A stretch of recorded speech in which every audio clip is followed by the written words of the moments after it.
2025 meeting of the Jackson County Library District Board is called to order. May we please have a roll call? Director Keating. Here. Director Keating. I just heard the K part. Yeah. Director Keating. Keating is here. Yep. Director Shepherd. Here. Director Trancy. Here. Director Brown. Here. Director Kiefer. Here. Thank you. Okay. Next, please join me in thought as I read the JCLS land acknowledgement.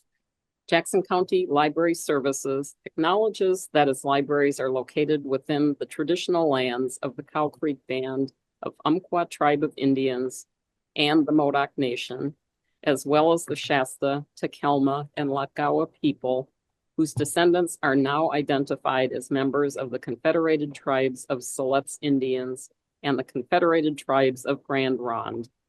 We take this moment to recognize the indigenous peoples whose traditional lands are where residents of Jackson County live today.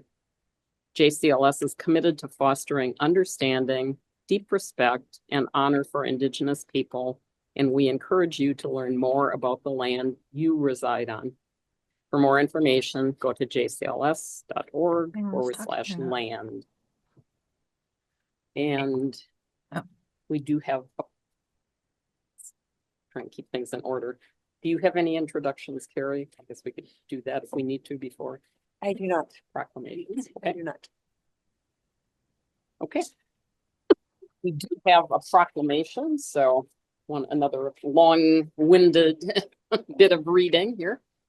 National Library Week will be upcoming in April and prior to our next board meeting. So we are reading the proclamation for National Library Week of 2025. Whereas libraries spark creativity, fuel imagination, and inspire lifelong learning, offering a space where individuals of all ages can explore new ideas and be drawn to new possibilities. Whereas libraries serve as vibrant community hubs, connecting people with knowledge, technology, and resources while fostering civic engagement, critical thinking, and lifelong learning. Whereas libraries provide free and equitable access to books, digital tools, and innovative programming, ensuring that all individuals, regardless of background, have the support they need to learn, connect, and grow. Whereas libraries partner with schools, businesses, and organizations, connecting the dots to maximize resources, increase efficiency, and expand access to essential services, strengthening the entire community. Whereas libraries empower job seekers, entrepreneurs, and lifelong learners by providing access to resources, training, and opportunities that support career growth and economic success. Whereas libraries nurture young minds through story times, STEAM programs, and literacy initiatives, fostering curiosity and a love of learning that lasts a lifetime. Whereas libraries protect the right to read, think, and explore without censorship, standing as champions of intellectual freedom and free expression. Whereas dedicated librarians and library workers provide welcoming spaces that inspire discovery, collaboration, and creativity for all. And whereas libraries, librarians, and library workers across the country are joining together to celebrate National Library Week under the theme, Drawn to the Library. Now, therefore, it be resolved that I, Vicki Brown, Jackson County Library District Board Chair, proclaim April 6th through 12th, 2025 as National Library Week. During this week, we encourage all residents to visit their library, explore its resources, and celebrate all the ways that library draws us together as a community. Thank you. Okay. And I just have one small addition to the agenda under committee reports. I would like to just do a quick update from the Personnel Committee. Anybody else with requests to move something, add something? Wouldn't mind a report on the Ashland Library art situation. If we could. So where would we like that placed?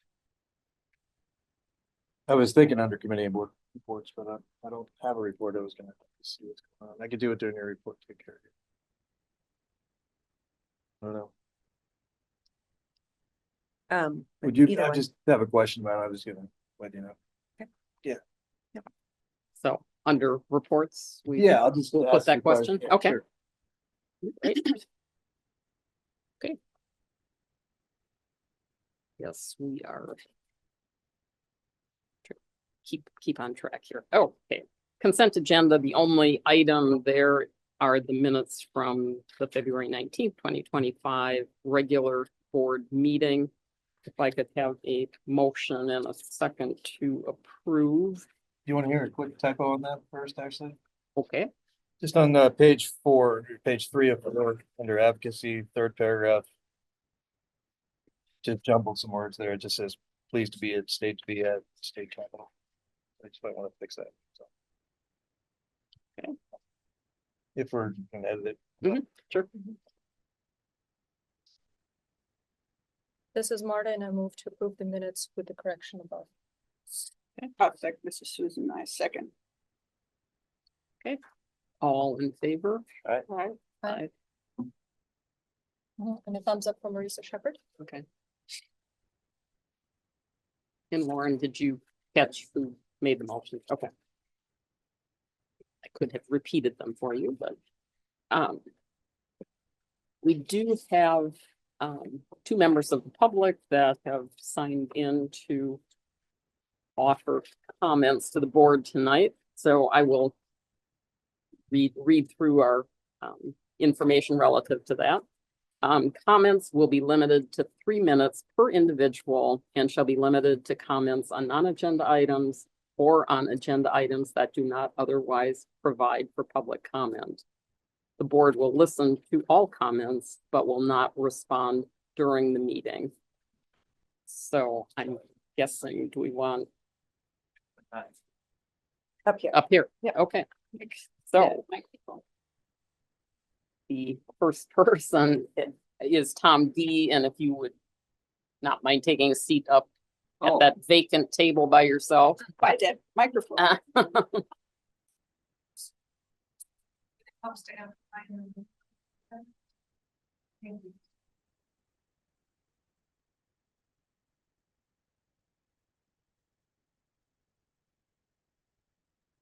Madam President and members of the board, I'm Tom D. and I'm from Ashland, Oregon, but I spent most of my life in St. Louis, Missouri before I moved here permanently in 2016, although I had been coming to visit my wife and then future wife long distance for almost 20 years before that. I'm here because I recognize there's been a lot, sort of efforts to take over or assault some of the things that are going on in the library that I treasure so much. I've been using libraries for over 70 years in multiple ways, and I've been enriched throughout that entire period by my library experiences. I've done what I can to give back to the libraries, but I've never given back anywhere equal to what I've received. And when I read the proclamation, I felt like it captured virtually everything that I believe in about libraries and the importance of libraries. I think this is the most important institution in a community. If a religious institution was what some people thought was the most important, I would agree only if it had a library that was accessible to everyone as part of that institution. This is an amazing, amazing place for people of all walks of life. And it's underappreciated how so many great people have become great only because of self-learning and explorations at libraries where they couldn't afford to buy a book themselves. And so I want to tell you that I will be involved in fighting for this library and supporting it in every way I possibly can. And I want to thank you and all the great staff that you have for everything you do. So thank you. Thank you. Thank you. Thank you.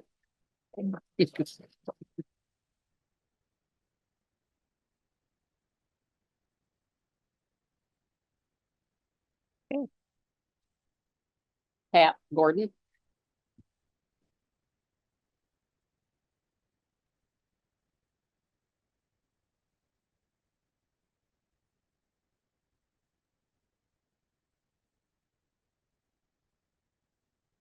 Thank you. I'm not sure I'm going to speak. I'm Pat Gordon from Jacksonville, Oregon, and I concur with everything you said. Thank you. Is it possible to still comment on the volunteer policy? That's what I hope to speak to. There's still time to do that? Okay, great. I am a library volunteer and a library professional, and I've worked with many volunteers over a long time. So I read this from the perspective of a library volunteer. A couple things I want to ask about. You look at your policy under recruitment and eligibility. The paragraph that begins, I'll add this. So I'm interested in clarity for prospective volunteers and when possible brevity. The paragraph that begins individuals interested in volunteering must fill out an application. Candidates will be accepted based on the library's project and programmatic needs matched with candidates' qualifications. The word candidates concerns me because there are connotations with candidates. Are you guys going to vote on me potentially? Or am I an applicant? That's a clarity piece I'd like to call to your attention. And then a little further in that paragraph, it says, volunteers must submit to an interview, and volunteers age 18 and over will also complete a background check. If you're aware in the community today, the word submission is loaded. Am I expected to bow my head and kneel in terms of submitting? Could we just possibly say volunteers will be interviewed? Would that cover the basis? I'm going to call that to your attention. And the other thing, I'm thinking about the volunteers I've worked with. On the next page, 3 different times, the policy stresses that we will strictly enforce, things are strictly confidential, strictly prohibited. Are you waving your finger at me in terms of strictly? Do we really need that additional word? It feels a little, if I were a volunteer, a little intimidating.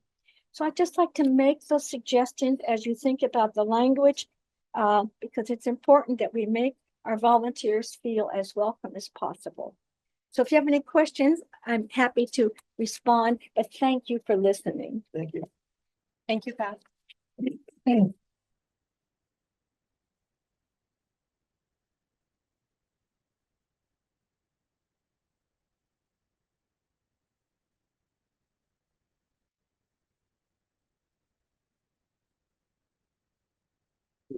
I'm gonna back up just a little since we kind of got rolling. Welcome to staff and guests that are with us.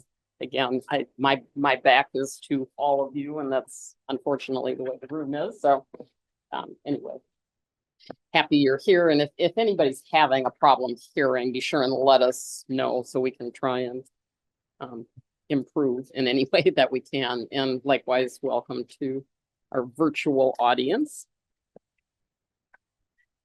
Okay, so on to reports. The library director's report, which was included for board members, was included in your packet.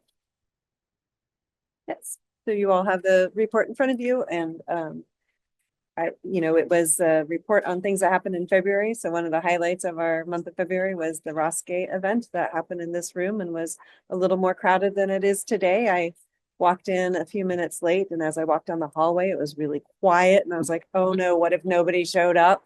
And we had a packed house, and then I was worried about where I could stand in the room. So it was a lovely event, and Ross Gay did a delightful job. Very interesting talking to some of the folks who came to find out how they found out about the event. And the Valpak ads was a surprising answer from more than one person. So glad that we've been advertising in that for over the past year and are continuing to do that. I don't know that I have other highlights from the report itself. If you all have any questions, I do have some other updates to provide to you, given recent events that have happened. But just want to see if there's any other questions from the report itself. Just on the Eagle Point Junior Librarian, is that a program at other libraries as well? I So think we it's have great a idea. junior librarian at our Central Point Library and at Eagle Point, and it's just an opportunity for kids to talk about what they love about the library. I know we have a tag program here, so is that similar or is that something, a different It's a program? little that- more organic, and it's more just a one person per month versus the tag being more of an advisory group. Gotcha. I like that idea. It's cute. I made a note of something I wanted to ask when I read this in my foundation packet, and I don't have it. Wait, maybe I do. Anyway, All right, well, while I you're guess looking we for can that, live I without can it in any case. I didn't just- have it. wanted to talk a little bit too about the executive order that was issued by the President Trump on Friday. Was contacted by KOBI to ask how that might impact our local library, and that segment aired yesterday. So it's my 2 minutes of fame being interviewed over that, and I'm happy to share that link with you all. But the impact to funding at this library level is not unknown at this time, but the funding that is provided to libraries through the IMLS agency is through I'm getting words wrong. It's through the state grants for libraries funding, which funds programs through the state library. And we receive direct and indirect benefits from that through statewide databases that are paid through the state library using federal funds, as well as some of the positions at the state library that provide consulting support and those types of support for us, as well as the Talking Book Library that provides materials for the blind and visually impaired. So those are the parts of local and state government that may be impacted. And that's what I covered in that interview. So just wanted you all to be aware of what impacts there might be locally and what was shared. So I will send you that link to that show. Are there any questions on that? In terms of the timing, was there a immediate cessation of funding? Is this something coming down when might the impact be felt, I guess? The executive order required every department there were 7 agencies listed in the executive order. They have a week, so until this Friday, to report back what is statutorily required and what is not. So I don't know what the next step is past that, but that's some of the guideline. With the budget continuance through the end of September, the understanding is that current year funding is still being allocated. I had a chance to look at the email that you have sent out about it as well. So thank you for information sharing in written form as well. When the interview will be aired, do you know yet? It aired yesterday. Oh, it has. I don't have TV, so sometimes. Yes. Probably on their But I website. think Is it on their website? Yes, it's on their website, so I can send you all a link to it. I'll be able to find it. I got it from my crackpot marketing team. They're like, hey, have you seen this yet? So Wonderful, thanks. if there are no other questions about that. You have another question though? It's fine. I have another question on the nurture the library infrastructure part of the report. I know that we were advertising the community engagement manager position. Where are we in that recruitment process? So the initial interviews were held this week and the final interviews will be held next week. So we're making progress in that progress. Awesome, thanks. So the other thing, and this is in the upcoming events at the bottom of your agenda, but we are going to be featured on a segment on Southern Oregon PBS, Us As We Are. It will be an hour-long show tomorrow night, because they had so much good material between what they learned about us here in Jackson County, as well as with the Josephine Community Library in Josephine County. Both Susan and I were interviewed. There may be drone shots of this library. It's going to be super cool. So tune in tomorrow night at 8 p.m. and then it will be available on Passport and on demand as well. I'm getting all of my pain this week, 2 TV airings in 1 week. And then that was all I had. And then Jenny and I were going to talk about the Dolly Parton Imagination Luncheon and the Dolly Parton Imagination Program jointly together. So did you want to ask your artwork question now? Yeah, this would be fun. There were 2 emails that we all got, of course, and in that they said the decision was made to replace the flag with a commissioned piece of art in Ashland, and that a choice had been made on the artist. And then I think you've clearly said that that's not the case. Correct. So there is no decision been made. There just is a committee that's been formed, and maybe just what's the Sure. process again? Right. So at this time, with there has been a committee formed of staff from the Ashland Library to discuss what a piece of art that would be represent the diversity of the Ashland community would look like, and what they would like to pursue in terms of looking at options for what they can do. And the consensus has been looking at stained glass as being something to pursue further. And so we are in the exploratory stages of looking at what is available for that, and what that piece might look like, how big it is, all of that. And that recommendation would be coming back to the facilities committee and to the board for approval before any more progress is taken moving forward. But this is going to represent specifically the community, and then with an emphasis on LGBTQI. Correct. So that was the committee decision, or was that? That was what Is that what they were tasked with, or was that what Yes. they decided? that was what they were tasked with. Okay. If I'm understanding the question correctly. Yeah.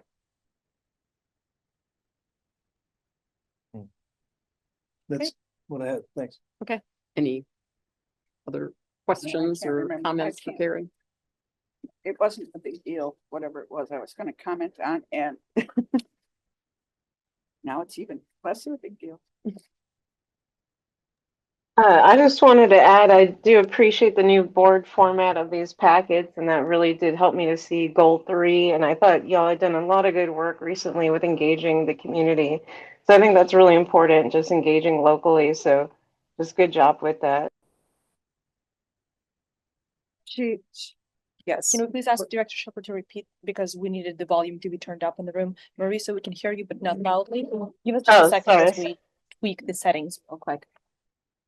So she said she appreciated the new format of the board report, and particularly in goal number 3, seeing some progress. That's what I caught, but yes, if we can. Yeah, that was essentially it, that it really highlighted, I think, the work that y'all have been doing in the community. And I think that's really important Just a to do second, that Marisa, individual we work. are still tweaking still the can't audio hear. settings to make sure everybody in the room can hear you clearly. Just a moment, please.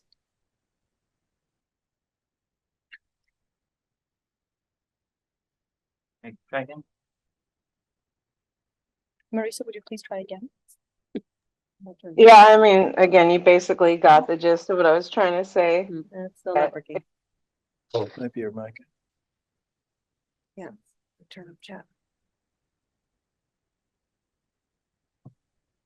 Is it not working or? Still not working now. All right. Yeah, I don't know.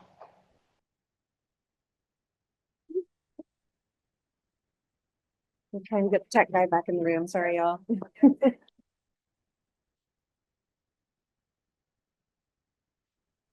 Online.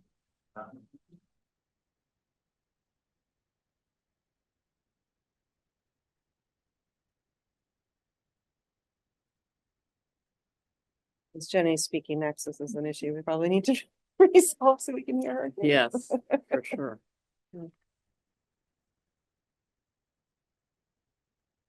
I'm gonna try to get Sean available, but I can't. I don't know what's the issue at the moment. Sorry. Yeah.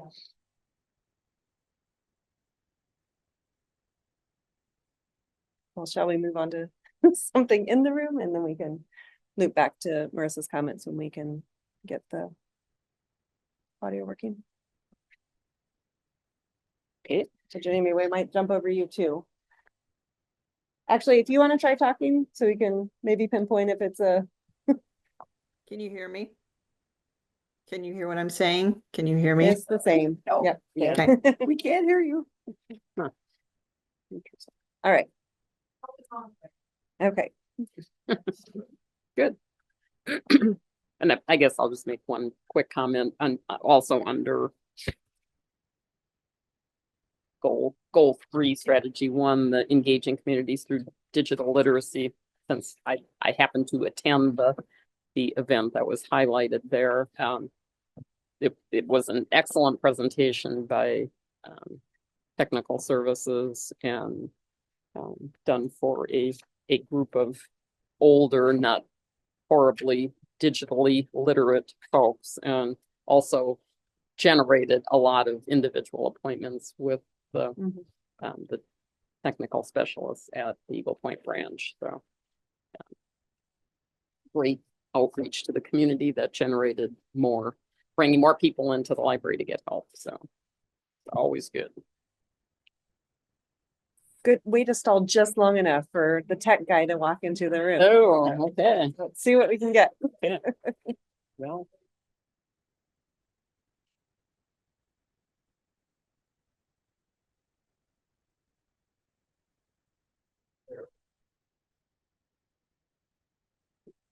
Not effectively. No. Right. I can mention this for the benefit of the board, not that it's particularly business, but the Eagle Point branch is going to be hosting on June 24th is going to be hosting a curriculum exchange for homeschool families. And I'm sure this will be announced and featured again, but if anybody knows of people that might benefit from that, since sometimes once a child moves a grade level or whatever, that the curriculum that they're currently using is still current and functional. It's just that that family doesn't need it. So making those available for people to exchange, and then also being an opportunity for people to meet each other. And also one good thing that I know our branch and probably other branches are also doing is providing an organization card to homeschool families. So they have ability to check out more materials that aren't just on their personal cards. So seemed like Oh, we can hear music. It's great. great things. So Jenny, can you try speaking? Hi, everybody. It's Jenny from the foundation. Can you hear me? Yes. Yes. Yay. All right. So before we move on to you, Jenny, Marissa, did you want to try for a 4th time to tell us what you were trying to say about the director's report? Now it doesn't seem that important, but yeah, I was I just know, trying to emphasize that with the new layout and everything, it really did highlight the good work that y'all have been doing. And yeah, it just seemed like you're really active this past recently with all the activities, and I thought that was really good work. And I think that that's the best way to engage locally. So that was really nice to see. Thank you.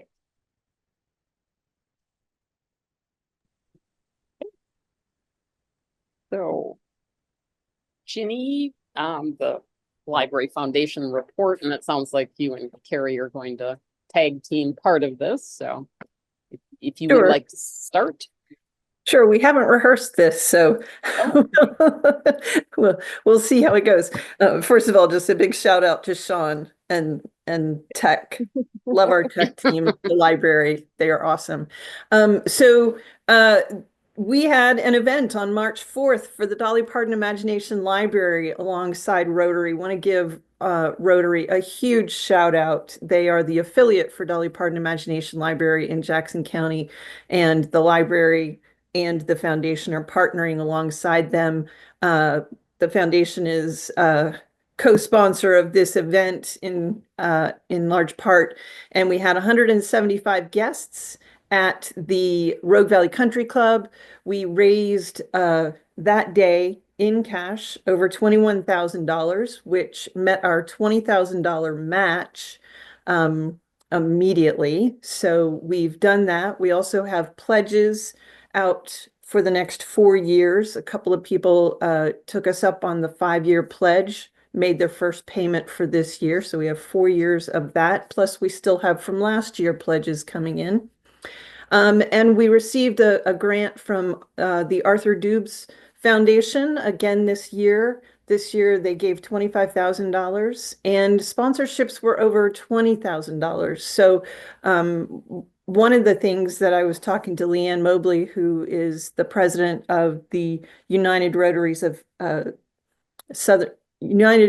Clubs of Southern Oregon, is just how wonderful it is to have not just that funding, but to have it spread across different ways of receiving funding, sponsorships, foundation grants, individual donations, and a major gift as well from a donor. So really excited about that. Excited about the fact that we've already mailed out more than 75,000 books to kids in Jackson County and have over 4,300 active kids registered. That said, we have the match from the state. So all of this money will be matched as we pay for the books. They pay for half the cost of those books to our kids. We have enough money to reach 8,000 kids if we choose to. So we should register more kids. So if you know somebody who has a child 0 to 5 in Jackson County, please let them know about this program because we want to see books in kids' hands. We know that it makes a difference. And I'll let Carrie speak to the statistics on that because she speaks so eloquently about what the impact of this kind of program can be long-term on our kids. But before I turn over that piece, I just want to say we're also coming up on Library Giving Day. So we have a $20,000 match for that as well, a different donor, a former librarian, and her husband was a librarian as well, and wants to make sure that people have access to those books. So as you heard from the gentleman early on, someone who's truly supportive of the work that's being done at our libraries and wants to make sure that it is successful and that we are able to keep those enhancements happening for our libraries. If you haven't already, I would suggest now is a great time to double your money for a donation to the Jackson County Library Foundation as we head towards April 1st. And it's not a joke or an April Fool's joke for Library Giving Day. I just want to add at the luncheon, and many of you all were present, and I really appreciate that. The 2 representatives from the Oregon Imagination Library were there as well and spoke to some of the statewide statistics. There are 2 thresholds which would prompt Dolly Parton to make a visit to our state. And one is if every single zip code is participating in the program. And we are closing in on that final zip code becoming, having an affiliate and starting. So it is a suburb area of the greater Portland metro area, I think is the last one. And also they had, I don't remember the statistics statewide, but we have over 40% of our kids enrolled, and statewide, the average is more at the 30 to 35%. So for us to be in year 3 of the program, very early into year 3 of the program, to have such a high success and rate of participation is really great. But as Jenny said, trying to find those kids who don't, or parents that don't know about the program yet, is something that we all need to work together to help get the word out. So any ideas you have, please come up to me afterwards. And we have business cards we can pass out that share information as well. So yes. Mm-hmm. On that topic, I had a chance to go to the event. So first of all, thank you, Ginny and Ginny's team, for sending out hand-signed thank yous to those who participated. That's a huge best practice. Not that you need me to validate how awesome that is, but thank you. A huge shout out to this board. Several folks were attending in person. One of the board members, not to be named, but amazingly photogenic wasn't the video that was shown to the group of 175 people. So we are a 5-people board, but we're mighty. And the same to the foundation board. It was great to see familiar faces in the room, Jeannie. So just if you wish to see continued support and continued showing up by us and our networks, just continue inviting us. And thanks everybody who supported this event. Thank you, Marta. Yes, and also for sending some of the little cards in the thank you notes that we got. So I stuffed them in my purse, so I had some on hand if I needed them. Excellent. And if you need more, we have them. Just let us know. Yeah, actually, interestingly, I was at another fundraising gathering near the time of the luncheon and talked to somebody that so many of the people I know are older people that don't have a lot of real young children in their lives, but person I was talking to remembered somebody that had a 4-year-old, but it turned out they lived in North Carolina, so she was still going to let them know. Though. So, Look for it there. Won't help us, but anyway. Okay. Did you have anything else, Ginny, or? No. Thank you Okay. so much for all of your support. I appreciate all of you and the efforts you made to support this and everything we do at the library. Thank you. Okay, so on to, doesn't look like we have any unfinished business, on to new business. And the first policy, the volunteer policy is Bryn. She's coming up.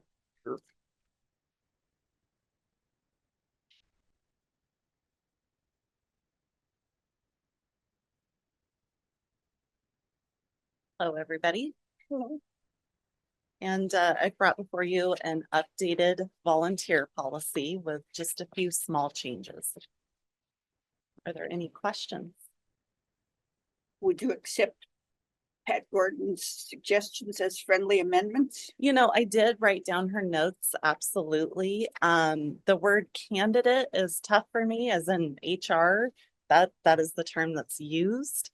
I can tell you But all. applicant would be all right, wouldn't it? Possibly. I can tell you when we post a position, we usually have dozens upon dozens of people interested in the opportunity. You know, we keep a list of 50 to 60 folks just waiting, wanting to volunteer with the library. So some of this language is, I think, okay, but I'm certainly willing to take it back and discuss it with Carrie and see if we can wordsmith it a bit more. Yes. When it comes to the wordsmithing, has the policy committee looked at this one as well as the use of library grounds document? Yes. I'm happy to provide this comment in writing as well, whatever the process is, but prospective volunteers could also be a hopefully HR friendly word. I have a little bit of an HR background. I started in master's, so I understand the lens with which you're coming into this. I've also volunteered at a library. I started my volunteering in the United States as a volunteer for the library. So again, that was over 20 years ago, but if somebody called me a prospective volunteer, I could see myself reflected in that term, but that's just my personal lens. Yeah. And I will also comment that these are parts of the policy that were already in place and were not recommended as part of the changes that were presented today. So I think there's yeah, my first thought was the same, that kind of HR mind of we have candidates for positions. Not everyone who applies will become a volunteer, which is not meant to be off-putting, but it's also meant to just convey that this is something that we take seriously on both sides to make sure that we have a good fit and something that we need our volunteers to do. How about the word straight? Is that really necessary? You know, like Carrie indicated, this is a policy that has been in place. Those are words that have lingered for quite a long time. So, you know, we could wordsmith that a little bit. Policies are something that we're able to point to though, when things happen. So But And that's- with- enforcement is enforcement at it. Mhm. You don't have to. Yeah. be- Well, and but there is a level of no tolerance by saying strictly confidential rather than confidential or strictly prohibited. That is language both in our employee handbook as well as in this policy. And so there's kind of like that employment law reason for doing that. So I'm not gonna look at Jackie because she's like, talk to Spencer, so. I'm curious, really, if Jackie has an opinion, I mean, prohibited. I mean, prohibited is prohibited. I mean, what, Right. I mean, And how to- strictly prohibited is still prohibited. right, yeah, I mean, I guess Review I don't. the Policy changes in detail. Obviously those aren't any of the changes that are being recommended. I tend to agree with Carrie and Bryn that makes it really clear that this is a zero tolerance type issue. And that the purpose of policies is something to be able to refer back and point to if there is a problem, so that it's very, very clear what the authority is. So I'm inclined to say, I think it's probably there for a reason to like help in that issue, that there's no quibbling about whether this problem, like, did you violate it or did you not? And I think that makes it quite clear. I will also add that we have an employee or a volunteer handbook in the same way that we have an employee handbook, that once someone is admitted into our volunteer program, they have that manual that does set those expectations and describes things more clearly for them as an active volunteer in the organization. And so once someone becomes a volunteer, that becomes the guiding document. This is what gets them into the library, and that's what guides their volunteer terms while they're here. Is that fair? I did notice that the problem solving using the methods set forth in the volunteer handbook is one of the additions that is being proposed today. And I have no concerns or comments about changes we're all looking at today. I will add on a personal note that I don't mind the use of strictly, because when it comes to confidentiality, which is 2 of the mentions there, it sets a really clear standard for folks, especially not from the library universe. And strictly prohibited versus prohibited, I do think those are valuable qualifiers. Again, for folks who are coming in with perhaps no library background, but I can also see where earlier comments we all heard, just the welcoming lens that's being recommended, how that term may pop up when considering that. Thank you.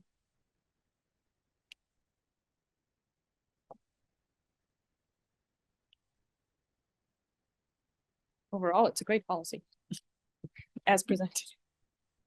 So that's the question, is if you all would like to consider approving it today, or if you do want it to go back to for further consideration. So did the policy committee There- have we a did not- recommendation? or- At the time, I didn't notice. Kevin, can these you turn your things. speaker back on, please? Oh, sorry. When I looked at it, I didn't notice these things, but now that's been brought to attention, I do, but I'd be more interested in finding out what the people that weren't on the policy committee thought of it after I've read it. Did you notice? I read it also and skipped over that part too. Yeah. So, I mean, You want to bring it back? I don't really. I mean, I don't think. I mostly agree with Pat's comments, but Yeah. I don't really think these would put people off from volunteering either, so. I'm of 2 minds. I kind As- of do. and I think it is off-putting just how long and When we're, legalese it when we is. write laws, we generally say something is prohibited, not strictly prohibited, Yeah. so. It is policy. I mean, it is meant to be what we point back to if someone has a concern or is not sure that we followed, or wants to say, to object that we didn't follow our policy as written. So it is, I mean, it's not meant to be off-putting, but it's meant to be very clear in the parameters that it sets forward.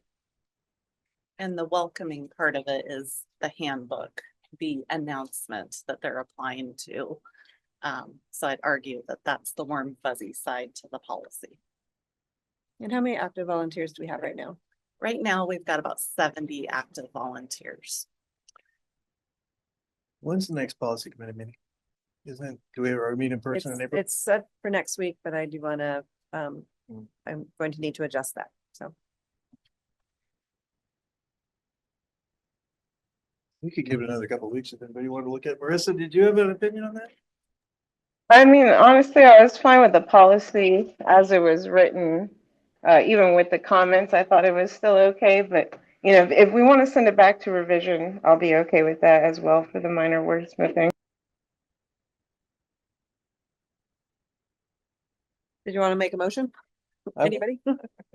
I'll make a motion to table this until the next, or just to revert back to the policy committee one more time for just a discussion on it and to include Pat Gordon's comments. Because I agree with that. This is Martin. I'm seconding the motion.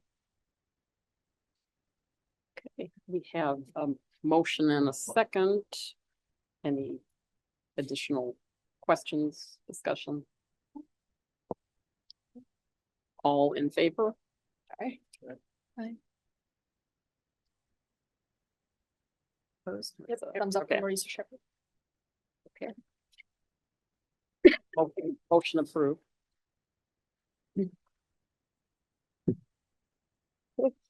On to the second policy, public use of library grounds. Joan?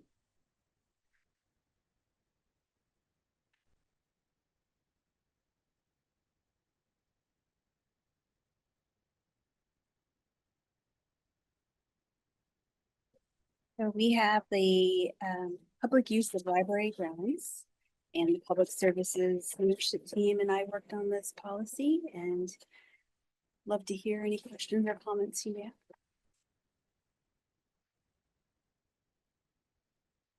I have one. Under. Oh, no, this. Actually, mine's on the next.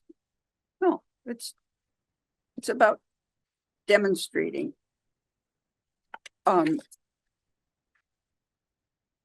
For it in the clean copy. Anyway, in the redlined copy, it's on page 2 of 3 on page 24 of the packet, and we have demonstrating is a group of people who take part in a public gathering, meeting, or march. And my question is, can't an individual be demonstrating?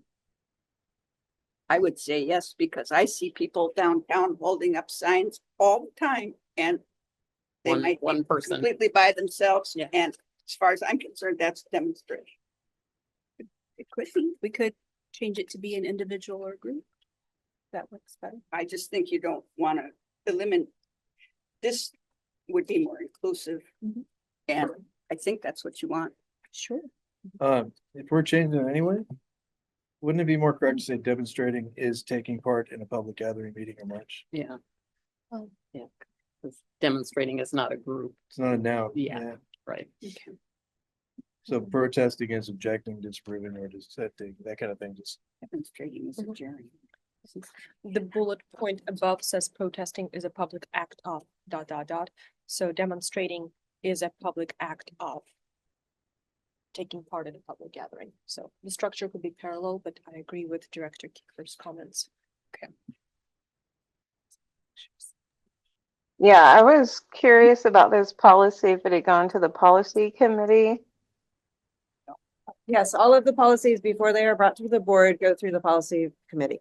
And Okay. I didn't, neither that Kevin on or the Susan responded or had I know any I read comments. it. I didn't catch that one, but Mhm. then I read it again yesterday, going through my packet, and I went. I should have. caught Yeah, that. because I guess my question was just the specifics on the permitted 20 feet away from the exterior of the library building. Because to me, that sounds like it had like 20 feet from every exterior point. And then, I mean, obviously I haven't gone out and measured it, but to me, that just sounds kind of far in some of the branches. Like even Medford, I wonder where 20 feet is, but then I'm also thinking of like Butte Falls is pretty small. And where does that like put it?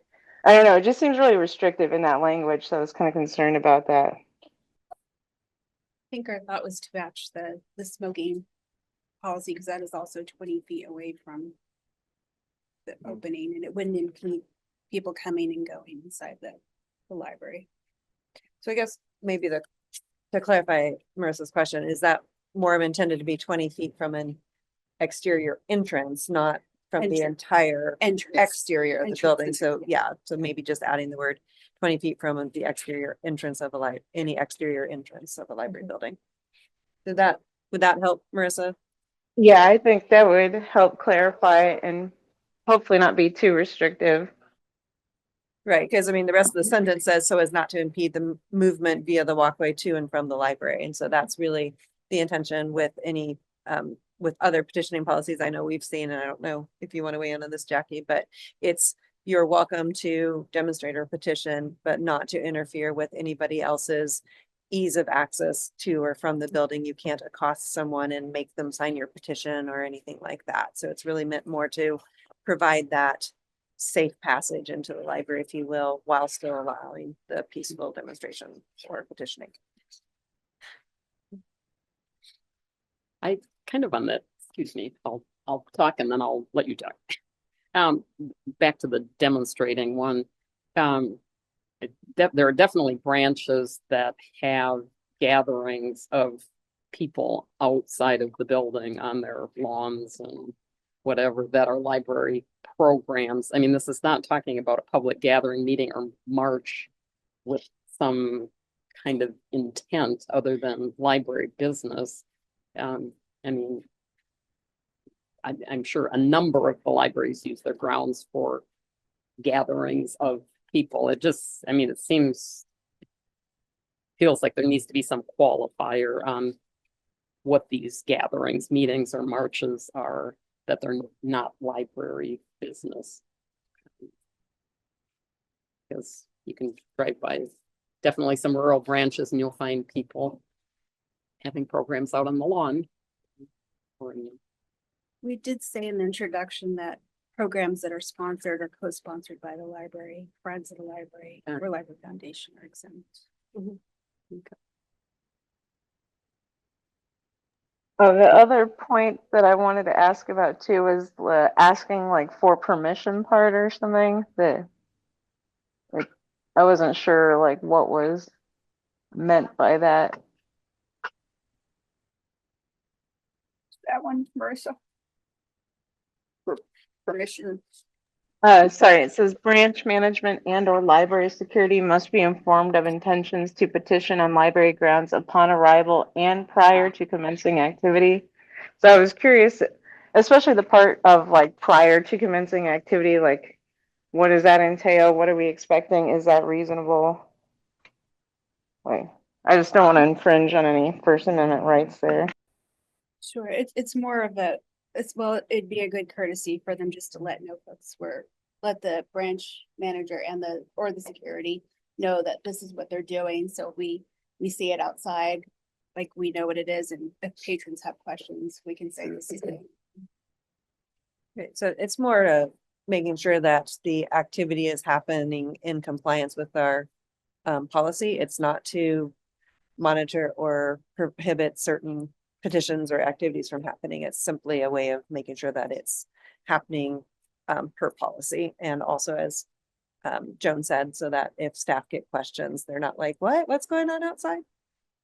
And I think that's fairly common. I mean, you looked at other similar policies and that have that language in there. Marta. Yep, two things. One, and I'm looking at the clean version because it's easier for me to direct to it. Clean version, or edited, page 1 of 2, last bullet point. You have the phrase physically or verbally in that bullet point twice. Editing typos, basically. And comment number 2 on electioneering. In electioneering, there's a bullet point about the definition on what it is, and then there's a statement not bulleted. Electioneering may not relate to the current election. In my mind, you will see most civic engagement activity pertaining to the election at hand, election that's coming up, aka the current election. So I don't know if this statement is unnecessarily too restrictive because electioneering typically relates to the current election at the time. So, I don't know if we even need that statement because the definition above it is really good. The definition is electioneering is the act of campaigning to influence the result of an election in favor of a particular candidate party. I mean, we could also add a ballot measure or like something that's not about a human or a party, but about a measure. But the electioneering may not relate to the current election. That's a little bit doesn't make sense to me. It doesn't, that same question, actually. Okay. Yeah, Okay, so you would delete electioneering may not relate to the current election, basically, We could take that. and everything else seems okay. I have one other very tiny wordsmithing thing. Under petitioning. Second to the last, I guess it's actually the last bullet point. The library cannot provide materials or other support for petitioning. And I think that should read the library will not provide. Because cannot is about ability to and not. And we certainly have the ability to, but we're not gonna do it, so. Yeah, just one last thing on the electioneering, that last sentence, therefore electioneering may not take place within 100 feet of the ballot box, I believe should say during the time which the public can drop off ballots, connected with that. Because you could electioneer outside of that time, I think legally. Okay. Mistaken. The rest. Or turn the sentence before it into a sentence that has a comma and not a period. So the sentence would read, Yeah. during the period, comma, therefore, electioneering may not take place within a Actually be a semicolon, but yes. Thank you. So we Yes. turn it into one sentence and then. you have Correct, the yeah, time so to that's qualify. why, because the sentence before Mhm. says, during this period at which the public is able to drop off the ballots, therefore electioneering may not take place. So they are, those two statements are correlated. So yeah. Do we have a book on semicolons in the collection? I clearly need it. I think it's leaves, sticks and twigs. or Eats- whatever the eats hell that shoots is. and- Panda eats shoes from leaves, yes. So I mean, essentially ballot boxes are open 24 hours a day during the period that they are open. Correct. So once they're Right, unlocked. so, yeah, so nothing could occur near those during that entire period of Correct. time, any time of day or night, yeah. Correct. Well, it sort of seems like we should look at both of these at our next meeting. And since we have one coming and we clearly, I mean, I read these, but not carefully enough, so. I Yeah. do have a question just on the public who owns what in terms of, and using Medford as an example. So the front of the building, is there a point at which the cement out there becomes the city's property? Jackie answer this. So there Okay. is, and I totally forget exactly where it is, but this did come up once before of where Okay. the library's property is versus it ends. But if you look at the maps, the map for the property, it shows where that line is. Do you remember where? I feel like it's like 2/3 out on the sidewalk or something like that. So like where the stop crosswalk is city property, but the entrance is ours. But to answer your question more generally too, we do have a map or a physical description of every location of where those boundaries are. Okay. Yeah, it's just been my experience with some libraries where there are public sidewalks directly in front that people do set up materials on those public sidewalks directly in front of the entrance to the library. I mean, people can still pass to get into the library, but I think it's confusing for people. I mean, it appears as though it's library endorsed. So it's the Unfortunately, concern that there could be a public sidewalk within 20 feet and that would not be. I think it's possible. I mean, I haven't. Some of them don't, some of the communities don't have sidewalks, but. of any sort. Yeah, so I mean, situations that have come up have been where people have set up a petition or a demonstration, including in parking lots or a parking lot stall. We had in one of our branches, that question came up. So I feel like the policy prior to revisions and as presented helps make that clear. Again, the policy is what you point to when people aren't following the rules. Right. How do we make sure it's okay?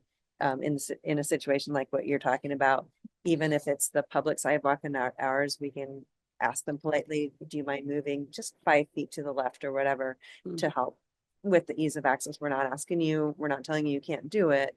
We're just asking you to help us keep that open pathway. And as far as I know, we haven't really had issues when those conversations have happened. Yeah, not big.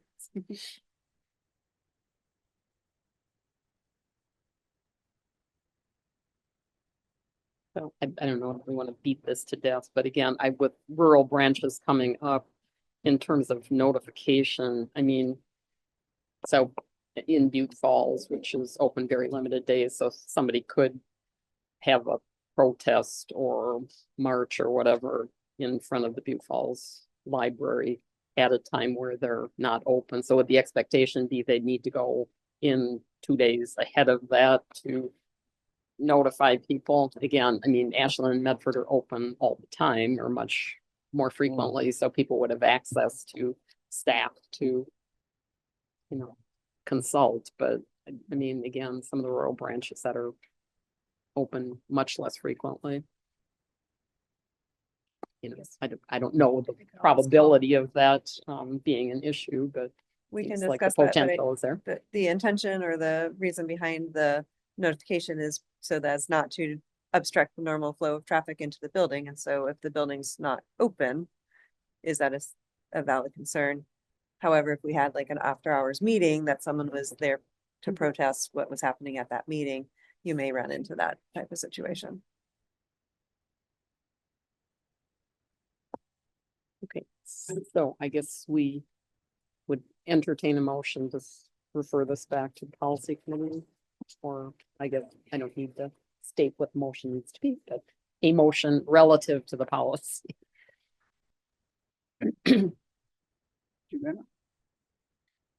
Sure. Okay, I'll move that we table this and refer it back to the policy committee to play with it a little bit, to review it more carefully.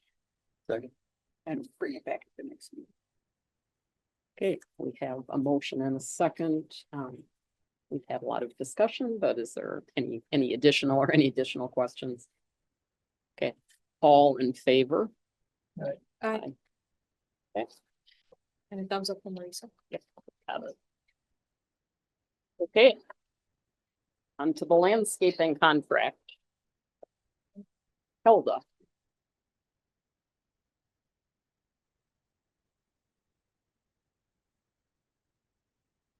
Right, hello. So in your packets, you have an agenda item memo. Pardon? Towards the microphone, or the microphone towards me. So in your packets, you have an agenda item memo regarding a landscaping contract that will be new for the district to service 13 of our 15 locations. And are there any questions?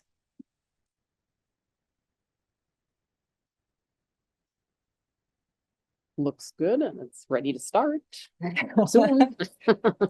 Are any of the libraries gonna get sort of a reworking of, I mean, I'm thinking of Prospect, which is the one that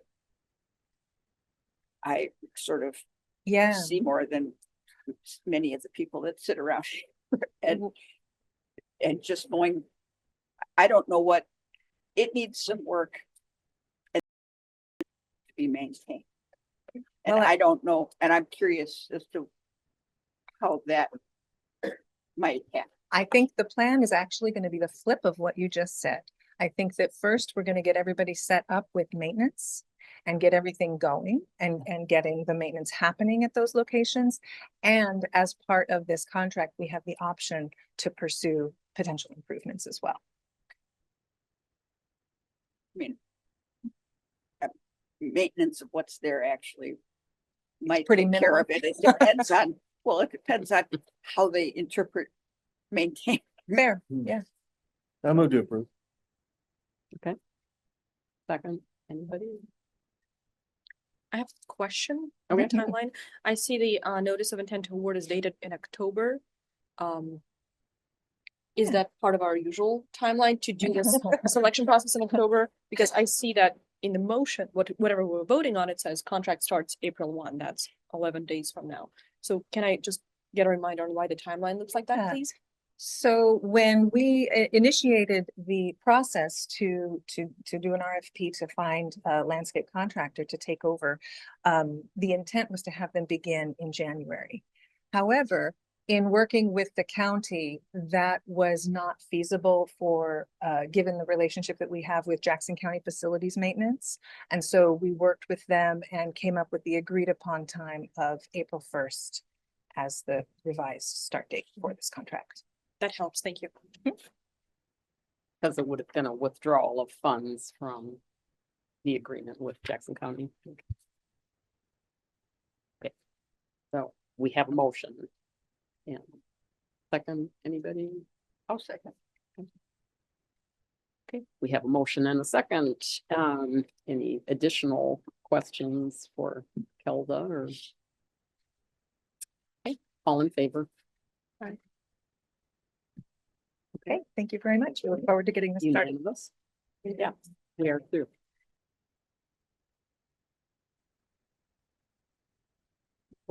Okay, on to committee reports. The advocacy committee, there was a report of the last meeting in the packet. And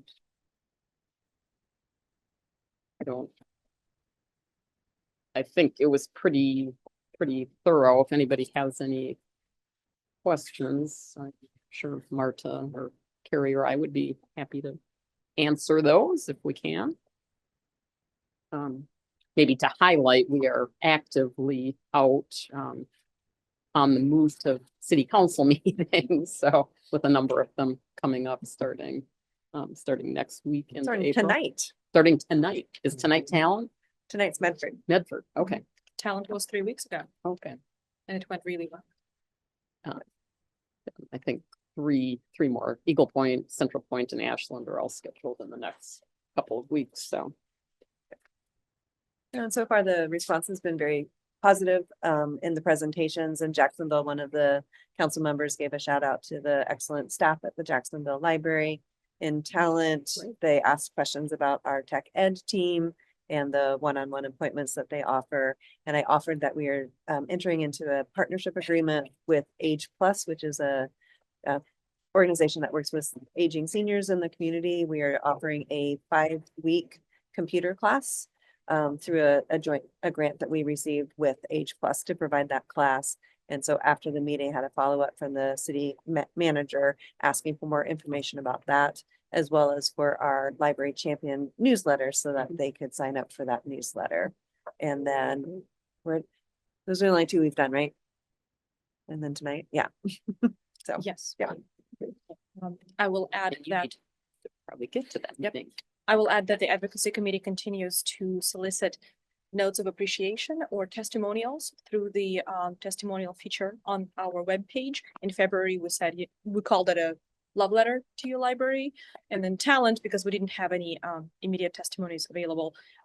I read the 2 reviews, one from Yelp and one from TripAdvisor for the local library, one of which highlighted how the library helped with the social isolation folks felt during the pandemic. And I learned that the library in Talent is one of the top 13 things to do in Talent, Oregon, according to TripAdvisor. Is to go to the library. So with a bit of a comic relief, but also a heartfelt statement from the online reviews. So we have that on the record, and we're also continuing to solicit testimonials. If somebody loves the library, let us know, and we hope to feature it in a presentation to the respective jurisdiction. Thank you. Great. Personnel committee, we haven't met as a group, but there has been work going on since it's the committee that's got some moving parts. I did meet virtually with our consultant, Maura Didi, to go over the timeline for Carrie's evaluation. Maura's the consultant that's working on that with us.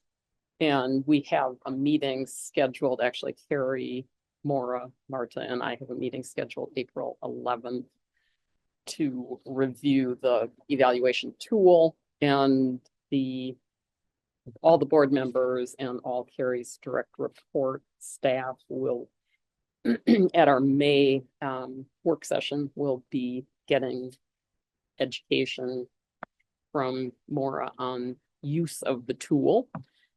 And all of the dates, I mean, there's a timeline in place for the whole process to be completed. So we are on track to have that done on time, accurately and productively. So everything's coming along just fine. The main challenge for our consultant is she's on the East Coast. So unfortunately for her, she ends up with, since our meetings tend to be later in the day, she ends up with these meetings that are well into the evening for her, but she's been very gracious about hanging in there with us. So anyway, that's it. And I can probably get a little written report before the next meeting to include the packet. So, any final thoughts, and we'll let people run off to the Medford City Council meeting. Okay, meeting's adjourned.